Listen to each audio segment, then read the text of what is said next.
ETF index mutual funds నేర్చుకుని stock మార్కెట్లో రాణించాలనుకుంటున్నారా? వెంటనే ఈ నెంబర్కి కాల్ చేయండి.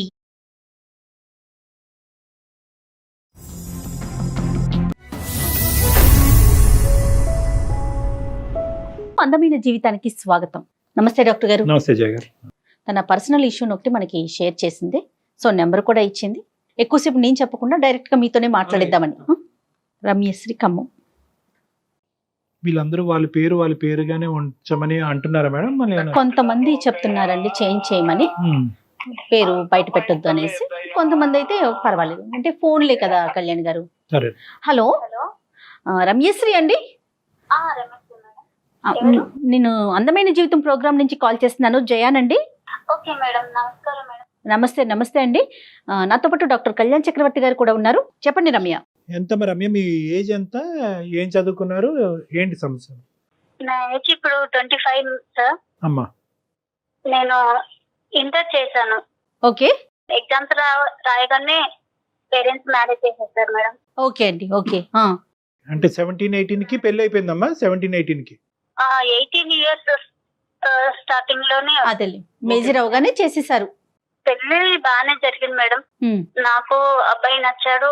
అంటే కొంచెం మాకు దూరం బంధువు. ఓ, పెళ్లి చేసుకోమ్మా, ఇంకా స్టడీ ఆపేసేయాలంటే మంచి సంబంధం అంటే చేసుకున్నాను మేడం. ఓకే అని. ఓకే అమ్మా. ఓకే. 1 year వరకు బాగానే ఉన్నారు. అప్పటి వరకు బాగానే ఉన్నారు, కానీ పాప పుట్టిన తర్వాతనే మేడం మా వారు కొంచెం ఆయన డిఫరెంట్ గా బిహేవ్ చేస్తున్నారు. అంటే ఎలాగండి? ఇంట్లో వస్తారు, ఏదో వచ్చానా, ఉన్నానా, పడుకున్నానా, తిన్నానా, పోయానా అన్నట్టే ఉంటారు మేడం. మాట్లాడరు. అసలు నన్ను, నా పాపను అసలు పట్టించుకోవచ్చు మేడం.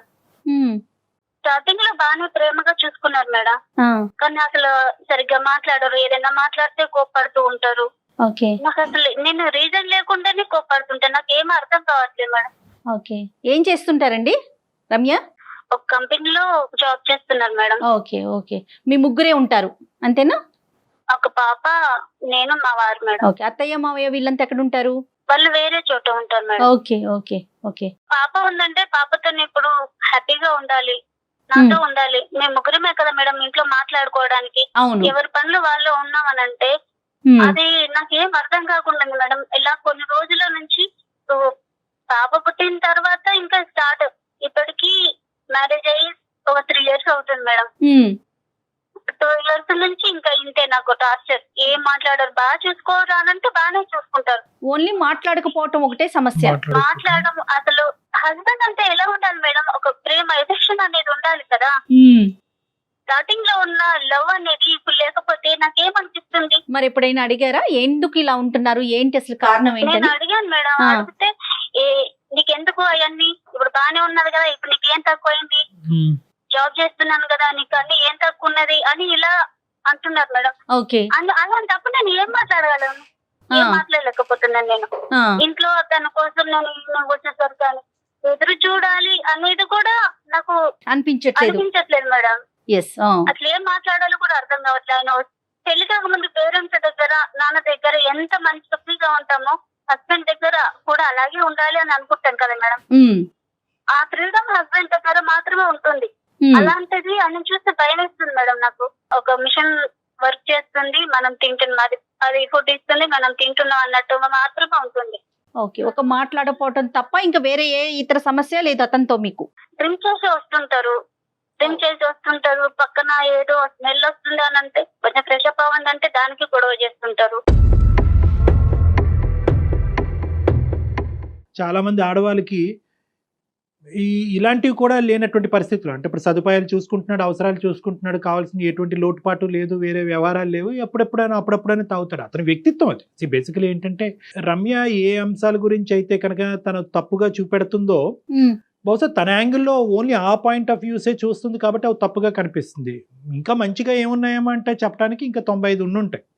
పట్టించుకుంటాడు. ఇది తన ప్రాబ్లం ఏంటంటే తక్కువగా మాట్లాడతాడు, మాట్లాడినప్పుడు మాత్రం బిగ్గరగా మాట్లాడతాడు, వస్తున్నప్పుడు నాకు భయం వేస్తుంది. వ్యక్తిత్వ లోపమా కమ్యూనికేషన్ ప్రాబ్లమా అంటే వ్యక్తిత్వ లోపం ఉంటే కనుక ప్రతి మ్యారేజ్ లో చాలా పెద్ద సమస్య, అది తిరిగి రాలేనటువంటిది, తీర్చలేనటువంటిది. ఇక్కడ communication difficulty can always be rectified.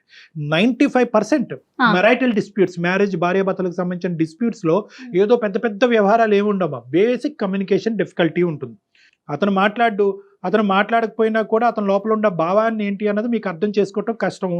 Prediction లేదు అంటే ఇప్పుడు అరుస్తాడా, ఇప్పుడు మెత్తగా ఉంటాడా, మాట్లాడతాడా, నవ్వుతాడా, కోపడతాడా అని ప్రెడిక్షన్ లేదు. ఈ రెండే అంశాలు మీకు. అయితే మీ ఇద్దరి మధ్యన ఉండే కమ్యూనికేషన్ డిఫికల్టీ ఇలా ఉంది అనేది పెద్దవాళ్ళతో ఎప్పుడన్నా మాట్లాడారా? అమ్మ నాన్న ఈ సమస్య వస్తుంది, లేదంటే అత్త మామ ఈ సమస్య వస్తుంది అనే అంశం పెద్దలు ఎప్పుడన్నా జోక్యం చేసుకుని ఈ కమ్యూనికేషన్ డిఫికల్టీని రెక్టిఫై చేసేటటువంటి ప్రయత్నం చేశారా? మాట్లాడాను సార్, ఒకసారి మా పేరెంట్స్ తో మాట్లాడాను. మగవాళ్ళు ఉన్నప్పుడు అలాగే ఉంటదమ్మా, బాధ్యతలు పెరుగుతాయి కదా, సర్దుకుపోవాలి. సమాజానికి కనిపించదు. 4 గోళ్ల మధ్యన రమ్య లాంటి ఆడవాళ్ళకే కనిపిస్తుంది కానీ బయట ప్రపంచానికి కనిపించదు. ఇప్పుడు మేము మాట్లాడే అవకాశం దాకా వచ్చిందంటే ఏంటి మీరు ఏమి ఎక్స్పెక్ట్ చేస్తున్నారు? అంటే ఈ మధ్య నేను కొన్ని రోజులుగా ఒక అబ్బాయిని ఇష్టపడుతున్నాను మేడం.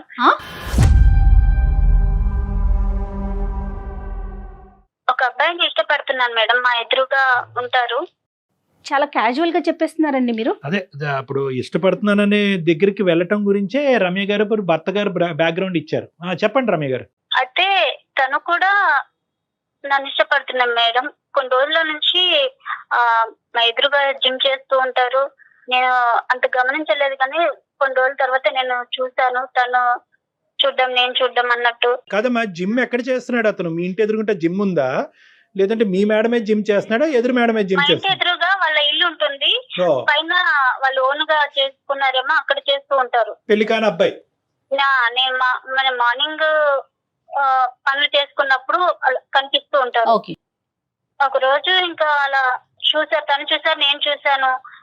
కొంచెం ఫస్ట్ టైం నేను ఏమనుకోలేదు కానీ నెక్స్ట్ టైం నుంచి నాకేదో మా ఆయన దగ్గర దొరికిన ప్రేమ అతని దగ్గర ఉన్నదేమో అనే ఫీల్ నాకు వచ్చింది. కంటి చూపులోనే ఫీల్ వచ్చిందమ్మా. అంటే కొన్ని తర్వాత కొన్ని రోజులకి ఒక పేపర్ లో నెంబర్ రాసి మా ఇంటికి పడేశారు. అప్పుడు అది చూస్తే నెంబర్ ఉంది, కాల్ చేయాలా వద్దా అనుకొని నేను ఒక 2 days గ్యాప్ ఇచ్చి కాల్ చేశాను సార్. నేను కాల్ చేస్తే బాగానే మాట్లాడారు. 2-3 times మీట్ అయ్యాము. నాకు ఏది కావాలన్నా అది చాలా కేర్ గా చూసుకునేవారు సార్. నాకు అదే నేను మా హస్బెండ్ నుంచి కోరుకున్నది ఏదైతే ఉన్నదో అతనిలో నాకు అవి కనిపించాయి సార్. అలా నాకు అని మీద ప్రేమ అనేది కలిగింది సార్. ఇది నేను చేసేది తప్ప రైటా అనేది కూడా నేను ఆలోచించాను. అయినా కూడా నా మీద నాకు ప్రేమ తగ్గట్లేదు సార్. ఆ అబ్బాయికి పెళ్లి అయిందమ్మా? పెళ్లి కాలేదు సార్. బ్యాచిలర్ గా ఉంటున్నాడా లేదంటే పేరెంట్స్ తో ఉంటున్నాడా? అతను పేరెంట్స్ తో ఉంటున్నారు సార్.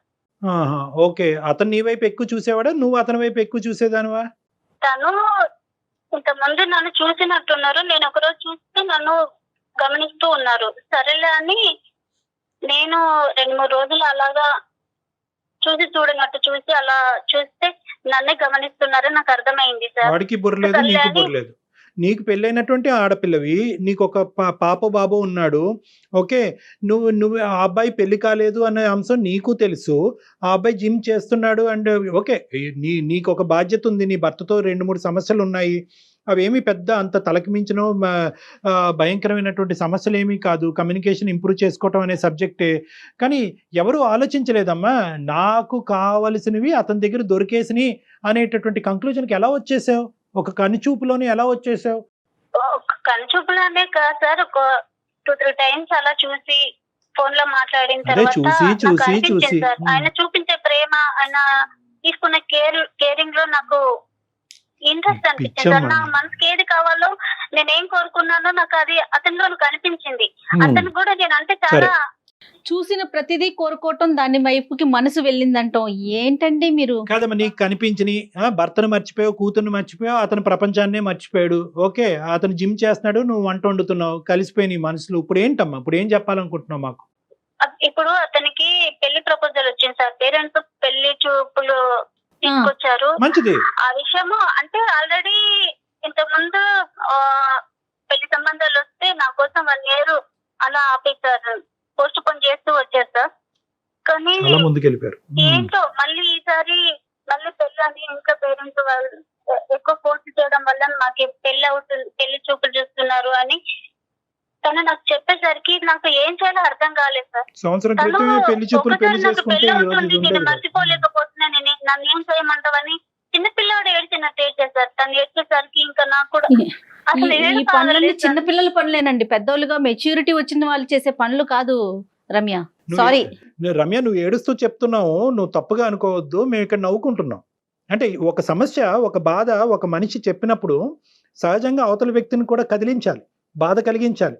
ఈరోజు మీ అమ్మాయి గురించి బ్యాక్గ్రౌండ్లో ఆలోచించుకుని బాధపడుతున్నావు, నీ భర్త గురించి ఆలోచించుకుని మీ అమ్మాయి ఇదేంట్రా ఇంట్లో భార్యని ఎంతో నమ్మకంగా ఉదయాన్నే ఆఫీస్కి వెళ్ళేటటువంటి భర్త సాయంత్రం భార్య వచ్చేటప్పటికి జిమ్ చేసేటటువంటి పక్కింటి మగాడిని చూస్తున్నది అనే అంశం నీ భర్తకు తెలిస్తే కనుక అతని గుండెలు విరిగిపోయి ఏమైపోతాడో అనే ఆలోచనతో బాధపడుతున్నావు. ఒక పక్క నుంచి నీ యొక్క ఆలోచన, నీ యొక్క ప్రవర్తన చూస్తుంటే నవ్వుకుంటున్నావు.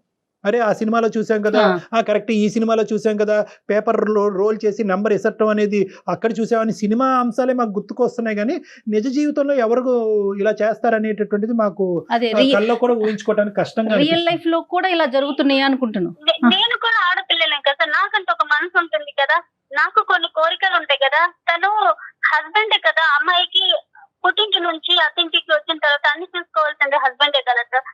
అలాంటిది నన్ను మర్చిపోయి ఆయన బయట ఏం చేస్తున్నాడో నాకు తెలియదు. అలా నేను ఏదన్నా అడిగితే నన్ను నా మీద చిరాకు పడతాడు, కోపడతాడు. నేను ఇంట్లోనే కుట్టుగా ఉండిపోవాలి సార్. యథార్థంగా చెప్తున్నాను, ఈ కాల్ కలిపేటప్పుడు మేము అనుకున్నాము, అరే అయ్యో అనవసరంగా అతను కమ్యూనికేట్ చేయట్లేదేమో, అతనికి ఒకసారి ఫోన్ చేసి బాబు కమ్యూనికేషన్ ఇలా చెయ్యాలి, ఒక భార్య యొక్క ఎక్స్పెక్టేషన్ ఇలాగా, నువ్వు కేవలం డబ్బులు ఇంట్లో లగ్జరీస్ ఒకటి చూసుకుంటే కాదు, మనసు నచ్చి పక్కన కూర్చుని భార్యతో మాట్లాడి మనసు అర్థం చేసుకుని ఇమోషన్స్ షేర్ చేసుకోవటం కూడా ఇంపార్టెంటే అనేటటువంటి విధంగా నడిపించాలి అని మేము అనుకున్నాం. ఈ లోపలే నువ్వు Part 2 అనేటటువంటి తీసుకొచ్చావు. ఒకప్పుడు ఆ అంశం అయితే కనుక ఈరోజు మేము చాలా హ్యాపీగా డీల్ చేసాము, కానీ నువ్వేం చేస్తున్నావు అంటే ఈ అంశాన్ని చూపెడుతూ ఇంకో అంశంలోకి ముడిపెట్టావు. ఆటోమేటిక్గా అక్కడ ఏమైంది, ఇప్పుడు నీ బాధని ఎలా వే చేయాలి అన్నది మాకు అర్థం కావట్లేదు. అరే అవును ఈ అమ్మాయి చాలా ఇబ్బంది పడింది కరెక్టే అని అనుకోవాలా, లేదంటే పక్కింట్లో సుఖాన్ని చూస్తూ భర్తని చేదుగా అనిపిస్తున్నాడు అన్నది చూడాలా? అంటే ఇక్కడ ఎలా చూడాలి అనేది మాకు ఇప్పుడు వితౌట్ ది సెకండ్ ఆస్పెక్ట్ నీ మీద మాకు పూర్తిగా గౌరవం ఉంది, జాలి ఉంది, సమస్యకు పరిష్కారం చూపెట్టాలి అనే ఆలోచన కూడా మాకు ఉంది. కానీ ఎప్పుడైతే ఈ సెకండ్ ఇష్యూ తీసుకొచ్చావో నీ మీద గౌరవం అనేది తగ్గింది, నీ మెచ్యూరిటీ లెవెల్స్ గురించి నవ్వేటటువంటి పరిస్థితి వస్తుంది, నీ భర్తని కొడుకు కూతురో ఎవరినో వాళ్ళని మోసం చేస్తున్నారు అనే బాధ కలుగుతుంది. సో నీ మీద ఇమోషన్ మాకు డైవర్ట్ అయిపోయింది. ఈరోజు నీకేం పరిష్కారం చెప్పమంటావు? ఆ అబ్బాయి యొక్క పెళ్లి బలవంతంగా ఇప్పటి వరకు పెళ్లిళ్ళు వస్తుంటే, సంబంధాలు వస్తుంటే పక్కకు తోసేసి ఏదో పెద్ద దేశాన్ని ఉద్ధరించేటటువంటి గొప్ప వ్యక్తిలాగా నువ్వు చెప్తున్నావు. ఆ అబ్బాయి పెళ్లి సంబంధం అప్పుడు వచ్చి ఉంటే కనుక ఈరోజు మాకు కూడా ఈ దరిద్రం వినవలసినటువంటి బాధ తప్పు ఉండేది. సారీ అమ్మ, నేను ఈ దరిద్రమే అంటాను. ఇది కేవలం నువ్వు ఎంచుకుని ఇంట్లోకి తీసుకొచ్చినటువంటి ఒక దరిద్రం. నిజంగా ఈరోజు ఏదైతే నువ్వు అతను నడిపించేటటువంటి కథ ఉందో, ధైర్యం ఉంటే కనుక మీ భర్త ఎదురుకుంటే నడిపించమ్మా. భర్తని ముసుగులో పెట్టే కదా ఇదంతా చేస్తున్నారు. ఆయన చేసే బిహేవియర్ బట్టి నాకు ఆయన నుంచి నాకు ఏం అందట్లేదు సార్, ప్రేమ అందట్లేదు. కాదమ్మా, ప్రేమ అందట్లేదు, నీతో మాట్లాడట్లేదని నువ్వు పక్క చూపులు చూస్తావా? పక్క చూపులు కాదంటే నేను మంచిదే కదా మేడం. ఇప్పుడు మార్చుకునే ప్రయత్నం ఉండదా? ఇంకా ఫైనల్ డెసిషన్ అంతే ఉంటుందా? ఇప్పుడు అదే పనిగా నేను మా హస్బెండ్ ఏ విధంగా అయితే బిహేవ్ చేస్తున్నా ఆ విధంగా నేనుంటే అయినా బయట ఎన్ని విధాలుగా వేరే అమ్మాయిని చూడలేదా? తప్పుగా ఎందుకు చూస్తారు మేడం? ప్రతి ఆడపిల్ల అంటే అది ఉండాలి, చేసిన పని ఉండాలి, ఎవరు కూడా మాట్లాడట్లేదు ఉండట్లేదు కూడా. ఇప్పుడు నువ్వు అర్థం చేసుకోవాల్సింది ఏంటంటే నీ సమస్య కాదు అని అనట్లేదు, నీ భర్తతో ఉన్న నీ కమ్యూనికేషన్ డిఫికల్టీ లేదు అనేటటువంటి అంశాన్ని మాట్లాడే హక్కు మాకు లేదు. ఖచ్చితంగా అది సమస్యే, కానీ ఆ సమస్యకి నువ్వు ఎంచుకునేటటువంటి పరిష్కారం ఏదైతే ఉందో అది తప్పు, అది నేరం. ఎంత కష్టపడైనా, ఎంతమందిని పోగు చేసైనా, ఎన్ని పంచాయతీలు పెట్టైనా, ఎన్ని కౌన్సిలర్స్ని ఉపయోగించినైనా ఈరోజు నీ భర్తను బాగు చేద్దాం, మీ ఇద్దరు కమ్యూనికేషన్ ఇంప్రూవ్ చేద్దాం, మీ ఇద్దరు హ్యాపీగా ప్రయాణం, అది ఈ సమస్యకి పరిష్కారం. అంతేగాని చెప్పినా వినట్లేదు సార్, నేను ఏం చేయాలి సార్? No, నాకు no, అది no. అర్థం కాకనే మీకు మెసేజ్ రమ్య ఒక్క నిమిషం ఉండండి, ఒక నిమిషం. సమస్య లేకుండా, ఒక ఇష్యూ అంటూ లేకుండా ఎంతమంది ఉన్నారండి? అది ఇంపాసిబుల్ అమ్మా, అది కదా? ఆ అమ్మాయికి కూడా తెలుసు. రైట్, నా భార్య ఇలా వెళ్ళిపోయిందని చెప్పి నీ కొడుకుని అలా ఒక మూలన వేసేసి నీ భర్త కూడా పక్కింటి ఎక్సర్సైజ్ చేసి ఇంకో లేడీతో వెళ్ళిపోతే ఓకేనమ్మా నీకు? అదేం లేదు సార్, అది తెలియకనే కదా నేను, నాకేం చేయాలి నువ్వు- అర్థం కాక. అతనికి పెళ్లి అవుతుందని చెప్పి నువ్వు సంబరం చేసుకో, నీ జీవితం బాగుపడుతుంది. అతని పెళ్లి ఆపేటటువంటి ప్రయత్నం చెయ్యొద్దు. కానీ తను దూరం అవుతుందంటే ఎందుకు నాకు ఏడుపు వస్తుంది. ఇంకా నాకు అతనంటే ఏమో సార్, ఇంకా నాకు ఇప్పుడు ఏడిస్తే పర్లేదమ్మా, జీవితాంతం నువ్వు ఏడుస్తావు, చాలా మందిని ఏడిపిస్తావు. ఉండలేమో అని No, no. నాకు రమ్య మీరు ఇంకొక వ్యక్తికి భార్య, ఒక బిడ్డకి తల్లి, ఆ విషయాలను కూడా దృష్టిలో ఉంచుకోండి. ఇప్పుడు లవ్ అనేటటువంటిది ఒక ఇమోషన్ అమ్మా. మనం ఎలాగైతే కోపం, బాధ, ఏడుపు ఇలాంటి రకరకాల హావభావాలు వస్తాయో, ఒక ప్రేమ అనేటటువంటిది కూడా ఒక ఇమోషన్. ఆ ఇమోషన్ ఏం చేస్తుంది అంటే కనుక ఆలోచనని తీసేస్తుంది. ఇప్పుడు నీ ఆలోచన పోయింది, నీకు తెలుసు లోపల ఇది తప్పు అని, కానీ ఇమోషన్ని కాపాడేటటువంటి, ప్రేమ అనేటటువంటి ఇమోషన్ని కాపాడేటటువంటి ప్రయత్నంలో జరిగేటటువంటి పరిణామాలు అనేటటువంటి లాజికల్ రీజనింగ్ నీ మైండ్లోంచి పోయింది. ఇప్పుడు ఈ కాల్ ద్వారా ఆ లాజిక్, ఆ రీజన్ నీ జీవితంలో మేము నింపితే కనుక బహుశా ఓ 10 రోజులు ఏడుస్తావు, లేదా నెల రోజులు ఏడుస్తావు, జీవితాంతం ఏడవు, నలుగురిని ఏడిపించావు. ఈరోజు నువ్వు చేసేటటువంటి తప్పు వల్ల, అరే నేను ఇప్పుడు ఏడుస్తున్నాను, ఈ బాధను తీర్చేసుకోవాలి, అరే వాడు ఏడుస్తున్నాడు, వాడి ఏడుపుని తీర్చేయాలని చెప్పి నువ్వేం చేస్తావంటే ఒక తప్పుదోలో వెళ్తున్నావు. తర్వాత ఏమవుతుంది, నీ కొడుకు ఏడుస్తాడు, నీ భర్త ఏడుస్తుంది, సమాజం ముందు తలదించుకుని మీ తల్లిదండ్రులు ఏడుస్తారు, అక్కడ పెళ్లి చేసుకున్నటువంటి ఆడపిల్ల ఏడుస్తుంది, వాళ్ళ ఫ్యామిలీ ఏడుస్తారు, ఇంతమందిని ఏడిపిస్తారు. ఎందుకు? కేవలం మీ ఇద్దరు కళ్ళనీళ్ళు తొడవటం గురించి ఇంతమంది ఏడవాలా?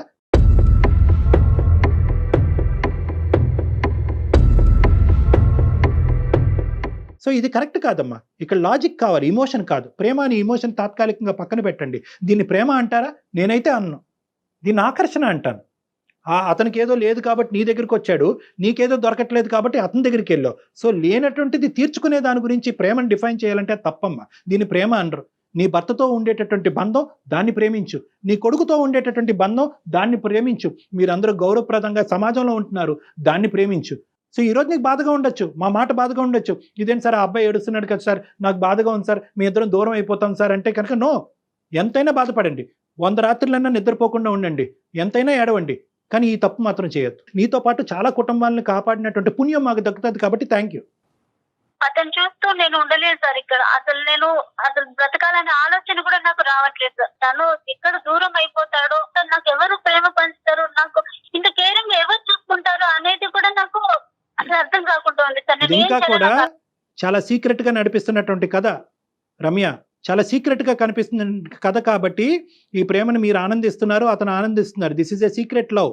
ఇది ఒక బ్యాడ్ లవ్, ఒక సీక్రెట్ లవ్. ఇది ఎప్పుడైతే బట్టబయలవుతుందో, ఎప్పుడైతే సమాజానికి తెలుస్తుందో, ఎప్పుడైతే ఆ అబ్బాయి తల్లిదండ్రులకి నీ భర్తకి తెలుస్తుందో, అప్పుడు అసలు సిసలైనటువంటిది ఉంటుంది.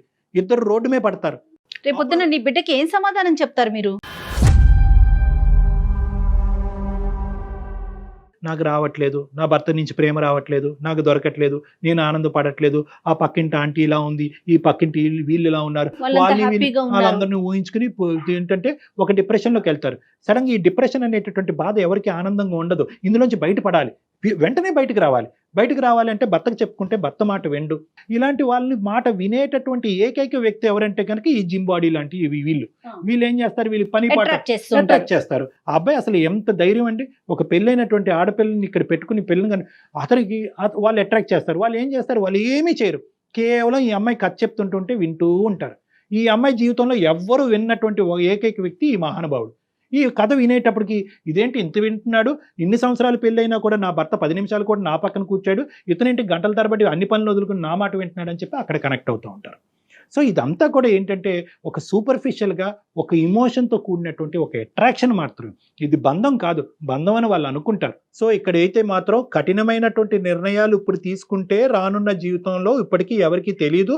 ఈ గుట్టు అనేటటువంటిది కేవలం మనకి, నాకు, జయాకి, నీకు మధ్యనే ఉంది కాబట్టి ఇక్కడతో ఇది ముగిస్తే మంచిది. కఠినమైనటువంటి నిర్ణయం కాదనట్లేదు, ఏడుపు వస్తుంది, నిద్ర పట్టదు, ఇందాక నేను చెప్పినటువంటి లక్షణాలు అన్నీ వస్తుంది. కానీ ఈ బాధకి, ఇప్పుడు పడేటటువంటి ఈ తాత్కాలికమైనటువంటి బాధకి అది దీర్ఘకాలికమైనటువంటి పరిష్కార మార్గం కింద నువ్వు ఎత్తుక్కుంటే నీ అంత పిచ్చిది ఎవరు లేరు. చాలా ఇమోషనల్గా చెప్తున్నాను, ఎందుకంటే నువ్వు తప్పు చేస్తావు ఇంకా ఇప్పటికీ ఎవరికి తెలియదు కాబట్టి నిన్ను ఆపేటటువంటి ప్రయత్నం మేము చేయాలి కాబట్టి నేను ఇంత ఇమోషనల్గా మాట్లాడుతున్నాను. సో దీర్ఘకాలికమైనటువంటి సంతోషం నీ జీవితంలో కావాలి అంటే ఇప్పటికైనా నీ తప్పు ఏంటి అన్నది అర్థం చేసుకో. నీ భర్తతో తప్పేనమ్మా, తప్పే. నువ్వు 100 సార్లు తప్పు కాదను. నానా నువ్వేం చచ్చిపోక్కర్లేదమ్మా. ఎందుకు మరి చచ్చిపోవాలమ్మా? బిడ్డనేం చేస్తావమ్మా? బిడ్డ ఏమవుతాడు? ఈ గుట్టు రట్టు అయితే కనుక నీ భర్త కూడా చచ్చిపోవాలి. అలా అయితే కనుక అతను తల్లిదండ్రులు ఏమవ్వాలి? ఈ రోజే చచ్చిపోవాలి నీ భర్త. సో ఈ చావు అనేటటువంటి దీని పరిష్కారం కాదు. నువ్వు తప్పులో ఉన్నావు, చిన్నపిల్లవి, తెలియదు, ఇమ్మెచ్యూరిటీ, ఇమోషను, డిప్రెషను, ఇలాంటి రకరకాల కారణాల వల్ల నువ్వు ఈ రోజు నిర్ణయం తీసుకున్నావు. కాబట్టి ఒక్కసారి నా మాట విను. నీకు తెలియకుండా మాట్లాడుతున్నావు, అమాయకత్వంతో మాట్లాడుతున్నావు. ఈరోజు ఇంకా నువ్వేమీ చూడలేదు. ఈ బాధ పోయింది. ఈ బాధ అనేది నువ్వు చూసేటటువంటి యాంగిల్లో చూస్తున్నావు, కానీ నీకు రానున్న రోజుల్లో వచ్చే బాధలు మేము చాలా యాంగిల్స్లో చూస్తున్నాం. ఫ్యూచర్ ని తను గెస్ట్ చేయలేకపోతుంది. ఈ పనికిరాని కథని ఇప్పుడు దాకా మాకు ఏదైతే చెప్పావో ఈ పనికిరాని కథని ఇక్కడతో వదిలేసి ఇక్కడ కంచికి తీసుకురా. ఓకే, మళ్ళీ రీకనెక్ట్ అవ్వకూడదు. ఆ అబ్బాయి పెళ్లి చేసుకుంటాడు. రేపొద్దున ఏ ఫేస్బుక్ లోనో ఇంకో మెసేజ్ లో హాయ్ అమ్మ, హాయ్ బంగారం, హాయ్ తల్లి అని అంటే కనుక నువ్వు మళ్ళీ కనెక్ట్ అయ్యావు అంటే కనుక అప్పుడు చాలా కుటుంబాలు సర్వనాశనం అవుతాయి. కాబట్టి ఈ రోజు ఈ కథని ఇక్కడితో ముగించు. అన్ని ఫార్మ్స్ ఆఫ్ కాంటాక్ట్స్ బ్లాక్ చేసుకోండి. అతను ఎవడో నువ్వెవడో అన్నట్టు ఉండండి. ఇప్పటికే కాదు, చచ్చేంత వరకు అలాగే ఉండాలి. నీ భర్తతో ఈ కమ్యూనికేషన్ పెంపొందించి ఇంప్రూవ్ చేసి మీ ఇద్దరి మధ్యన ప్రేమ ఆప్యాయతలు పంచేటటువంటి విధంగా ఆ బాధ్యతను మేము తీసుకుంటాం. ఆయనతో మాట్లాడే ప్రయత్నం మీరు చేస్తారని నేను నెంబర్ తీసుకొని మీతో మాట్లాడిస్తాను. తప్పకుండా. అంటే ఈ అమ్మాయి భాష అర్థమైందో లేదో అమ్మాయికి. రమ్య, మీకు అర్థమవుతోందమ్మా?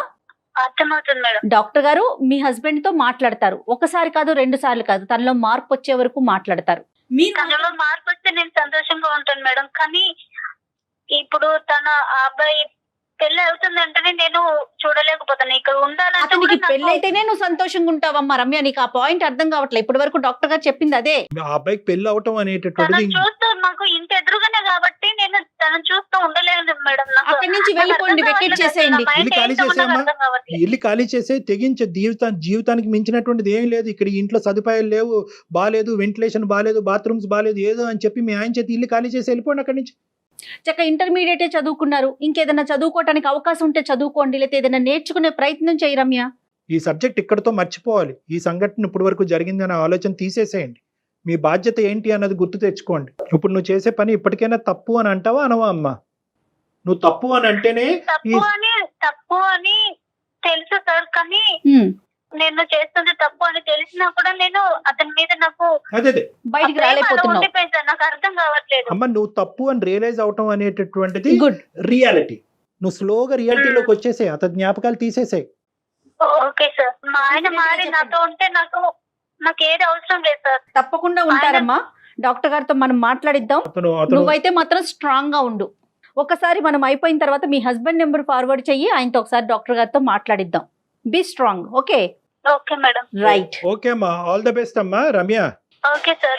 నీకు నీ జీవితంలో మంచి జరగాలి, మళ్ళీ తప్పులు జరగకూడదు, నీ వల్ల నీ పేరు చెప్పుకుంటూ సమాజంలో మీ తల్లిదండ్రులు అందరూ తలదించుకునే పరిస్థితి రాకూడదనే ఉద్దేశంతోనే నేను బిగ్గరగా, గట్టిగా, ఇమోషనల్ గా చెప్పడం జరిగింది. నా మాటను తప్పుగా తీసుకోవద్దు. నా మాటలో ఉండేటటువంటి మెసేజ్ మాత్రమే తీసుకో అమ్మా. ఓకేనా? Okay sir. ఓకేనా? All the best. Thank you. Kalyan గారు, ఈ అమ్మాయికి పెళ్ళయింది, ఒక పాప ఉంది, పాపో బాబో సంథింగ్. అయినా కూడా ఇంకొకరి మీద మనసు పడటం, అతనికి పెళ్ళి అయిపోతుందని నాకు బాధగా ఉంది, నేను తట్టుకోలేకపోతున్నాను అని అంటాం. ఇలాంటప్పుడు ఈ సిచ్యువేషన్లో ఏం చేస్తారంటే సాడ్ సాంగ్స్ వినటం, సాడ్ మూమెంట్స్ని చూడటం, అవి మాకే జరిగినాయి అని ఇంప్లిమెంట్ చేసుకోవటం, ఇలాంటివి కూడా చేస్తూ ఉంటారు కదండి. మనసు నిజంగా ఇలా పరిపరి విధాలు ఆలోచిస్తూ ఉంటుందా? ఆ కుదురుని ఇవ్వదంటారా? అంటే ఇక్కడ ఏంటంటేనమ్మా, మనసు వేరో ఆలోచన వేరు, మా బ్రెయిన్ వేరు, మైండ్. మనసు అనేటటువంటిది ఇమోషన్ తో కూడినటువంటిది. ఇందాక అమ్మాయికి చెప్పినప్పుడు కూడా నేనేమన్నానంటే, నీ మనసు చెప్పేటటువంటి మాటే వింటూ ఉంటే కనుక నువ్వు ఇలా తప్పులు చేసుకుంటూ పోతా ఉంటావు. నీ మైండ్ ఏం చెప్తుంది, నీ బ్రెయిన్ ఏం చెప్తుంది? నీ బ్రెయిన్ అనేటటువంటి చెప్తుంది. బ్రెయిన్ ఒక లాజిక్, దాన్నే అంతరాత్మ అంటాం, దాన్నే 6th సెన్స్ అంటాం. అమ్మాయికి కూడా తెలుసు, ఇందాక నుంచి అంటుంది నేను తప్పు చేస్తున్నాను అంటే కనుక అది లోపల అంతరాత్మ, అదే ఎప్పుడు నిజం పలుకుతుంది. ఈ బయట ఉండేటటువంటి మనసు ఏంటంటే ఒక మబ్బుతో కూడినటువంటి ఒక ఇమాజినేషన్ లోకి ఈ అమ్మాయిని తీసుకెళ్తుంది. ఆ మబ్బు ఏంటంటే ఇక్కడికంటే అక్కడ సుఖంగా ఉంటావు, అతను నిన్ను బాగా చూసుకుంటాడు, ఇవన్నీ ఊహాజనకమైనటువంటిది.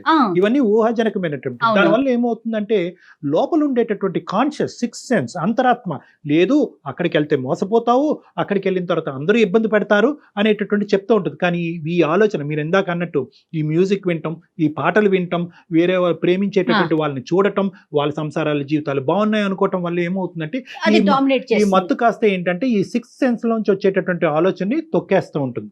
ఈరోజు మీరు నేను ఏం చేసామంటే కనుక ఈ ఇమోషన్ని పైకి తీసేసి ఈ లోపల ఉండేటటువంటి అంతరాత్మ యొక్క మాట ఆ అమ్మాయి వినేటట్టుగా మనం చేసామన్నమాట ఈరోజు.